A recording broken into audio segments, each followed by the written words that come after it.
What's up everybody, Jaxxsin here, and today I would like to do the first in a series of videos on Red Dead Redemption 2 that I've planned. Now, as I'm currently like balls deep still in the single player campaign and like just still filling it out and doing everything there in the massive amount of content available there. Interesting, random, amazing content in the open world in the single player campaign there. Today, I'm going to focus first on the only part of the game I haven't touched at all, and that's the online multiplayer.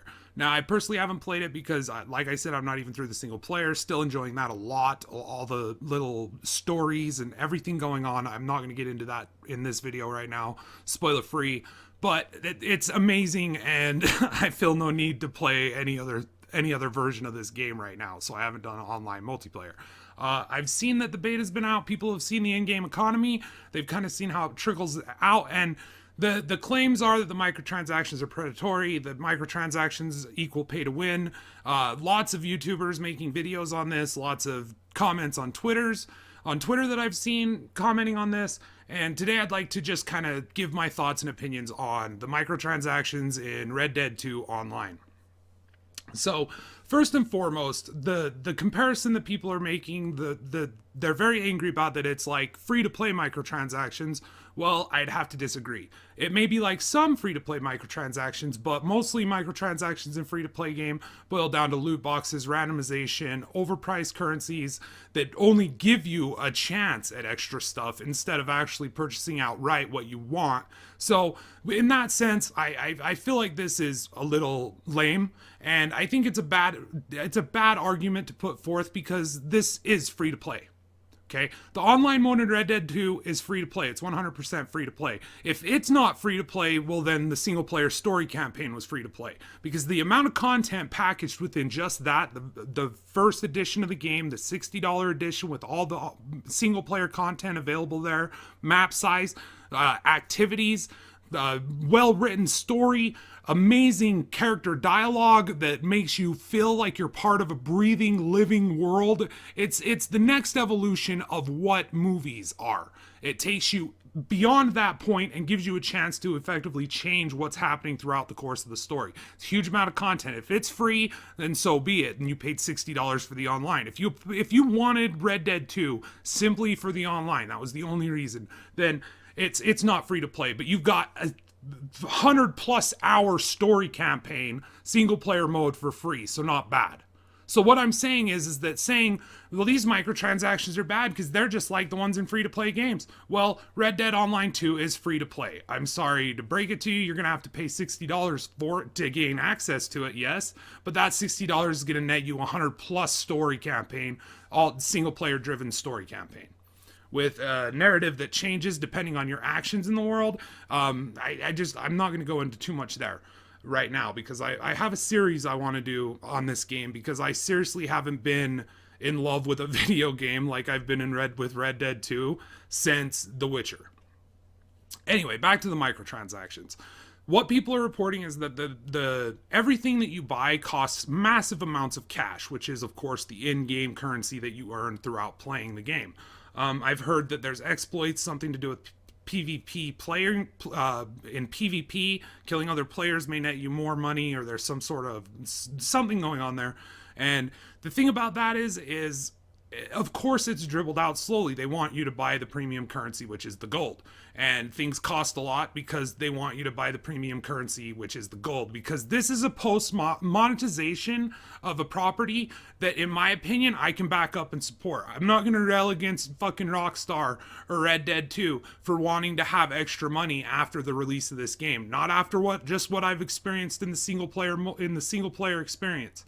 Just based on that, I'm not going to rage about it. I'm not particularly looking forward to the online, that is. So if you've been looking forward to the online, I can understand some of your frustration, but you need to alleviate it, because I'm seeing Rockstar and Red Dead 2 get attacked with the same rancor that like Overwatch would get or Destiny would get. Probably even more so, because now it's hip to hate on microtransactions, and so everyone's fucking doing it. So let's, back when Overwatch loot boxes were coming out, you didn't hear a peep from any of these fuckers. All you heard was fucking collab collab videos and fucking all this shit of Overwatch, further pushing the product for the fucking company, grassroots marketing for the company, okay? But now, all of a sudden, all these years later, it's cool to talk shit on microtransactions. Red Dead 2 comes out with a 100+ single-player campaign for the low price of $60. And what do we see when they add microtransactions to the post-monetization of the free online mode available to anyone who purchased the 100+ hours?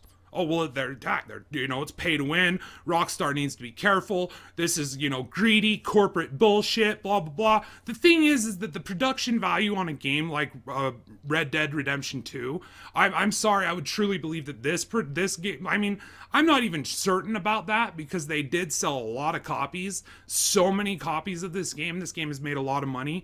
But this is the instance when I support post-release monetization. This isn't a single online game mode like Fortnite that sells skins for $15 to $20 a pop, right? To little kids, and then fucking sells them pop action figures and fucking, oh my hell, like Monopoly board games and shit, right? This isn't like Fortnite. This is a real company making a real game with heart and soul, with like fucking bled into it, that makes you feel not only the world, but the time period in which it's set. It gives you the opportunity to be a good guy, a bad guy, and see the world, and fucking things shift depending on your actions, giving you so much control and so much freedom in this game. And on top of it, they add a fucking online mode so you can do all that shit with your friends.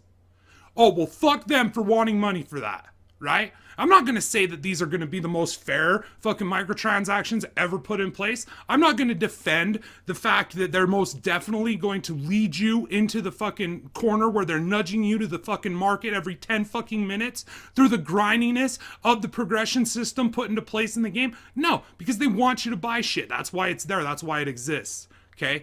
But this is not the time to fucking be outraged and pick fights.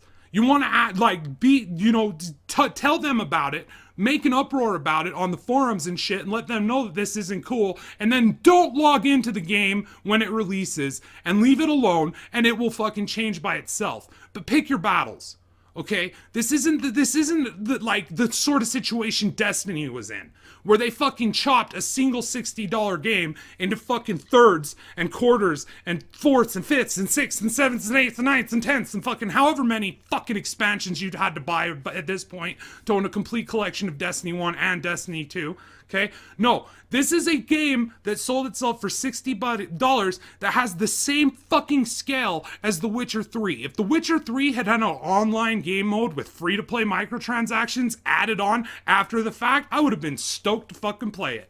And I wouldn't have given a shit about the microtransactions. I just wouldn't have bought them, right? But I wouldn't have been like, this is like a free-to-play fucking model from fucking free-to-play games. Really? It's a free-to-play model that gave you a $60 fucking 100+ hours worth of content. Here you go. With fucking all sorts of choices and options available there. And then on top of that said, oh, by the way, you can play that with your friends. Of course they're gonna want money back. Of course they want money back. And in my opinion, Rockstar fucking deserves it. They fucking deserve the money. My bad. My bad. Probably not a video any of you ever expected me to do. But right now, with all the hate that I'm seeing for these microtransactions, all the bitching online, all the fucking outrage, it feels to me like it's supremely misplaced. Supremely misplaced. This isn't like Diablo going mobile. Alright? This isn't like fucking hundreds of other things that are happening daily and constantly to people. This isn't like in games. This isn't like that. And you need to, before you start railing against them, think of that when you come up with your arguments, because if the vitriol I've heard and like the outrage fucking snappy fucking I'm so quick. I spent 30 fucking minutes writing this one fucking sentence. I'm so quick. The bullshit I've heard against them, I wish that I could have heard against Destiny 1. I wish I could have heard against Overwatch. I wish I could hear against Fortnite. That's where this energy needs to be placed. Not at games that are releasing $60 fully fleshed out single player experiences and adding an online fucking mode to it for free after the fact. Cause they fucking facts be facts. They could sell this shit for $60 fucking on top of the game. On top of the game, they could easily sell Red Dead 2 as a second fucking game for $60. And people would buy it just as fucking quick. But they know that they're gonna make more money off the microtransactions. So that's where the fucking monetization for that part of this game went. The $60 bought you a fucking kick-ass AAA experience, and your microtransactions money will at least let you pick what you want to buy. Since there's been no word of loot boxes in fucking Red Dead 2 Online. Not a single word of loot boxes. Right? So they're selling you stuff that you want, that you get to pick out and buy. Now, if there's a problem with the market, let them know. Say this is too expensive, this is that. And you can also do that by just not buying the shit. Have a little self-control. Quit throwing hundreds of thousands of fucking dollars at this fucking industry and then complaining about it after the fact. That's it for me, everybody. Fucking love you. Thanks for watching. Till next time, stay awesome, stay safe, and as always, keep kicking fucking ass.